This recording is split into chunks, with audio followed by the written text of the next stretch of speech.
Hay algo en los audífonos que va más allá del sonido. Para muchos son solo un accesorio. Para mí, se convirtieron en una extensión de quién soy. En la secundaria, mi crush de ese entonces me dijo que escuchaba música mientras hacía tarea. Y yo, pues, por hacerme el interesante, ya sabes, como para sorprenderla, pues, lo quise intentar, ¿ok? Y desde ese entonces, no paré. Y fue como descubrir otro mundo. No solo la música se sentía más cercana, también el silencio.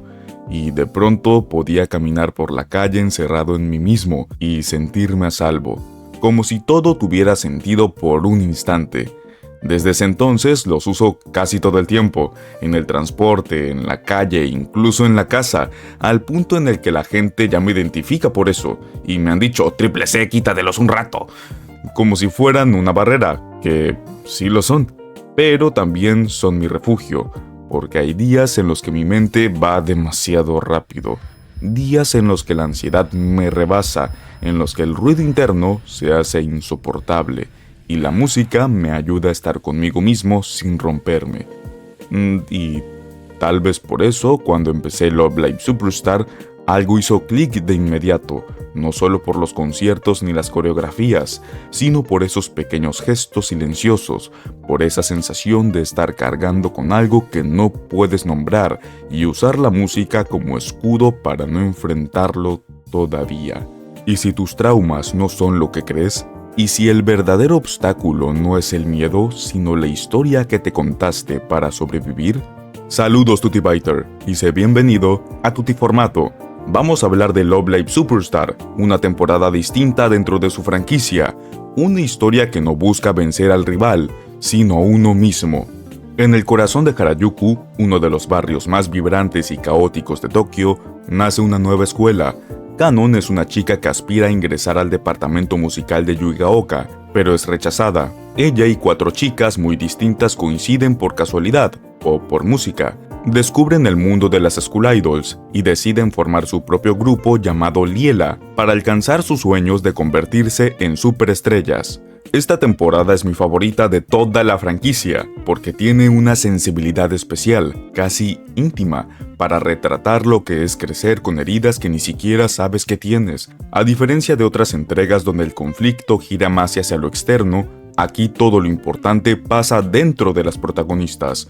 No hay grandes antagonistas, ni eventos fuera de proporción. Todo se reduce a una pregunta esencial. ¿Puedo llegar a ser quien quiero ser si ni siquiera me entiendo a mí misma? Comencemos con Kanon. Claro, mi waifu, porque su conflicto es el primero que nos presenta la serie, y lo hace de forma contundente. Ella ama cantar, tiene talento, sensibilidad y el alma de un artista, pero su propio cuerpo la traiciona. Su miedo escénico, o más bien su ansiedad anticipatoria, la bloquea justo cuando más desea brillar, y tras fallar su audición, decide abandonar ese sueño por completo. ¿La razón? Su mente transforma un solo error en una regla inquebrantable. Si fallé una vez, fallaré siempre. Eso tiene nombre, se llama generalización excesiva. Es un sesgo cognitivo donde tomas una sola experiencia negativa y la extrapolas a toda tu vida. Y lo grave es que ni siquiera lo notas. Kanon no cree que sea capaz porque se ha convencido de que siempre va a fallar. Y eso al mismo tiempo la vuelve entrañable. Es fácil empatizar con alguien que lucha por romper un patrón que no eligió. Pero justo cuando parece que Kanon podría resignarse, aparece Kuku. Y Kuku es, en muchos sentidos, su opuesta. Determinada, enérgica, intensa. Ella viene de Shanghái con una energía desbordante, dispuesta a cumplir su sueño de ser School Idol, sin entender del todo lo que implica. Deja su país, se lanza sola, imprime volantes, exige sin filtros y parece no notar cuando lastima o presiona demasiado a los demás. Este impulso viene de lo que en psicología se llama sesgo del optimismo irreal, donde crees que tus metas van a salir bien simplemente porque las deseas con fuerza. No está mal soñar, pero cuando no tomas en cuenta los obstáculos, puedes frustrarte mucho más fácil o arrastrar a otros sin querer, porque su exagerada confianza no es soberbia, sino una forma de protegerse de una verdad dolorosa, que está sola, que carga con expectativas muy altas y que necesita un sueño colectivo para sentirse parte de algo. En ese contraste, Kanon y Kuku terminan salvándose mutuamente. Kuku tiene que aprender a soñar con responsabilidad, a dimensionar lo que exige, a entender que los sueños valen más cuando se comparten con cuidado. Y quien tiene mucha cautela en este caso es Eren, quien aparece como una figura casi inalcanzable. Al principio parece ser la antagonista que se opone a las School Idols por el prestigio de la escuela, pero en realidad su oposición viene de algo más íntimo, una creencia equivocada sobre su madre. Ella asume que su madre fracasó como School Idol y que ese fracaso arruinó su vida, por eso quiere proteger la reputación de Yui Gaoka a toda costa. Pero ese juicio es producto del sesgo de atribución, que consiste en interpretar los actos de los demás desde nuestras propias emociones sin tener todos los datos.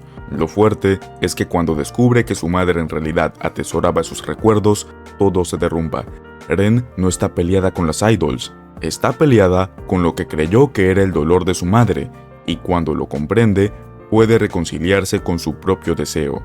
Y una chica que tiene demasiados deseos es Sumire, la más compleja de todas, pero también la más insegura, porque Sumire no es solo un aspirante a idol, es alguien con experiencia, formación, disciplina.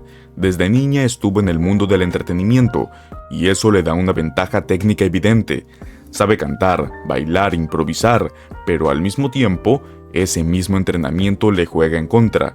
Porque en un entorno como el de las School Idols, donde la espontaneidad, la autenticidad y el carisma natural suelen ser el corazón del grupo, Sumire se siente atrapada entre lo profesional y lo amateur, y ahí surge su sesgo, el sesgo de identidad difusa. Sabe hacer de todo, pero no sabe cómo destacarse en algo. A diferencia de Kanon, Chisato, Eren o Kuku, que tienen un sello único, Sumire es tan versátil que a veces parece invisible, y eso la frustra. Toda su vida fue la segunda, la que nunca quedó en el centro, la que siempre fue un paso atrás. Por eso cuando entra Liela, su primera motivación es brillar, destacar, ser protagonista. Ese conflicto nace del sesgo de autoimagen negativa, la tendencia a construir una identidad basada en lo que no lograste. Sumire no se permite ser parte del grupo hasta que siente que ha probado algo, pero cuando canta non-fiction, por fin deja de actuar un papel, se reconoce, se canta a sí misma, y ese es el verdadero cambio.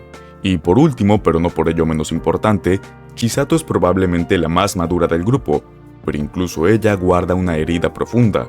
Durante su infancia sufrió bullying, y eso la llevó a tomar distancia emocional. No compite, no brilla, no busca protagonismo, pero sí busca hacer algo que ni siquiera Kanon pueda hacer, como una forma de demostrar que ella también vale. Y aquí entra el sesgo de comparación social descendente, donde tu valor personal depende de hacerlo mejor que alguien cercano, no para humillar, sino para no sentirse menos. Lo bello es que Chisato logra romper eso cuando entiende que su amistad con Kanon no es una carrera, sino un puente para crecer juntas. En la mayoría de los animes sobre idols el conflicto suele tener un rostro claro, un grupo rival, una competencia imposible, un obstáculo externo que hay que vencer. Pero Love Live Superstar decide mirar hacia adentro, porque Liela no lucha contra el mundo, lucha contra sí misma. Cada una de estas chicas se enfrenta a una imagen rota, no a un enemigo, sino a un espejo distorsionado de su propia identidad, Kanon y el eco de su inseguridad, Kuku y su miedo al fracaso, Eren atrapada entre el orgullo y el legado, Sumire y su reflejo demasiado perfecto como para ser real, Chisato y esa falsa humildad que le impide brillar por sí sola. Y sin embargo, al mirarse entre ellas, lo que ven no es la misma distorsión, sino una nueva versión de sí mismas, una versión que canta, baila, ríe y cae, pero también se levanta acompañada. Liela no se salva sola, se rescatan entre sí, y tal vez por eso esta historia no podía ocurrir en cualquier lugar, porque Love Live Superstar eligió muy bien su escenario. Yui Gaoka no es solo una nueva escuela, es un lugar que aún no tiene historia, pero está hambriento de futuro, y Harajuku, el barrio que la rodea, tampoco es casualidad. Este distrito, cuna de moda, sueños excéntricos y reinvenciones personales, es el corazón simbólico de la serie. Aquí lo raro no es esconderse, sino no atreverse a mostrarse, y esa es la clave. Liela nace en el cruce entre una escuela vacía y un barrio que nunca para de transformarse, entre lo que aún no eres y todo lo que podrías ser. Y todo esto toma más fuerza hacia el final de la temporada, cuando Kanon va a salir de su casa y Arya, su hermana, la detiene para recordarle que se le olvidan sus audífonos. Kanon se detiene por un instante y responde: «Ya no los necesito». Ese pequeño momento encierra una de las transformaciones más significativas, porque Kanon no solo deja atrás un objeto, deja atrás un escudo. Desde el inicio, los audífonos habían sido una manera de aislarse del mundo, una forma de protegerse de la ansiedad, del juicio, del miedo. No eran solo para escuchar música, eran una especie de armadura invisible. Pero conforme avanza la historia, algo cambia. La música deja de ser un refugio privado y se convierte en un lenguaje compartido, una forma de decir «te entiendo», incluso cuando las palabras no alcanzan. Y ese cambio no solo es de Kanon, es de todas. Cada canción en Love Live Superstar lleva impuesta una emoción resignificada. No cantan solo para ganar, sino para reescribir lo que sienten. Al final, Love Live Superstar te habla a ti, a tus filtros, a tus inseguridades, a ese sesgo emocional que tal vez llevas cargando desde hace años sin darte cuenta. Y al igual que Kanon, tal vez tú también puedes transformarlo en una canción. Si este video te gustó, no olvides dejar tu like, compartirlo y suscribirte para más contenido. ¿Alguna vez descubriste que estabas cargando con un sesgo que no sabías que tenías? Me encantaría leerte. Yo soy Triple C y sigue disfrutando del entretenimiento.